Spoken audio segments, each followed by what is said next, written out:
नालंदा विश्वविद्यालय न केवल भारत बल्कि पूरे विश्व का सबसे प्राचीन विश्वविद्यालय था। नालंदा विश्वविद्यालय की स्थापना 5वीं सदी में गुप्त काल के दौरान की गई थी, लेकिन आक्रमण के बाद इसे नष्ट कर दिया गया।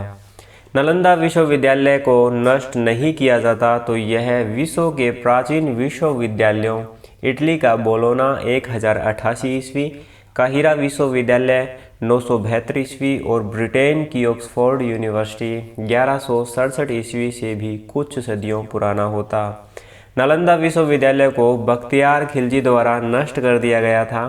इसके पीछे की कहानी काफ़ी रोचक है। बख्तियार खिलजी की जान बचाने का इनाम नालंदा विश्वविद्यालय को तोड़कर और जलाकर दिया गया। कहा जाता है कि एक समय बख्तियार खिलजी बहुत ज़्यादा बीमार पड़ गया था। उसके हकीमों ने उसका काफ़ी उपचार किया था, लेकिन उसकी सेहत में कोई सुधार न हुआ। तब उसे नालंदा विश्वविद्यालय के आयुर्वेद विभाग के प्रमुख आचार्य राहुल श्रीभद्र जी से उपचार कराने की सलाह दी गई। उसने आचार्य को बुलवाया और इलाज से पहले एक शर्त रखी कि वह किसी भी हिंदुस्तानी दवा का इस्तेमाल नहीं करेगा। इसके बाद उसने कहा कि वह ठीक नहीं हुआ तो आचार्य की हत्या करवा देगा। आचार्य ने उसकी शर्त मान ली और वापस लौटकर आ गए। अगले दिन आचार्य उसके पास कुरान लेकर गए और कहा, कुरान के मेरे बताए हुए कुछ पन्ने पढ़ो और आप ठीक हो जाओगे। खिलजी अब आश्चर्य में पड़ गया कि भला मात्र कुरान के कुछ पन्ने पढ़ने से मैं ठीक कैसे हो सकता हूँ। लेकिन उसने आचार्य के कहने पर कुछ पन्ने पढ़े और वह ठीक भी हो गया।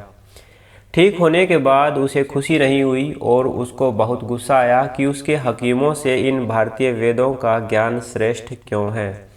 बौद्ध धर्म और आयुर्वेद का एहसान मानने के बदले उसने नालंदा विश्वविद्यालय में ही आग लगवा दी।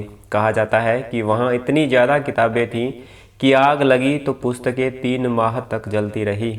उसने हजारों धर्म आचार्य और बौद्ध भिक्षुओं को मार डाला। आपके मन में ये सवाल जरूर उठ रहा होगा कि आचार्य के कहने से कुरान के पन्ने पढ़ने मात्र से ही खिलजी ठीक कैसे हो गया। खिलजी के ठीक होने की वजह जो बताई जाती है वो ये है कि वैद्यराज राहुल श्रीभद्र जी ने कुरान के कुछ पन्नों पर अदृश्य दवाओं का लेप लगा दिया था और जब भी वह पेज पलटता तो थूक के साथ वह दवा भी चाट लेता और ठीक हो गया। उसने इस एहसान का बदला नालंदा विश्वविद्यालय को जला कर दिया। ये वीडियो आपको कैसी लगी कमेंट बॉक्स में कमेंट करके हमें लिख भेजिएगा और ऐसी ही वीडियोज़ के लिए हमारे YouTube चैनल को सब्सक्राइब ज़रूर कर लेना।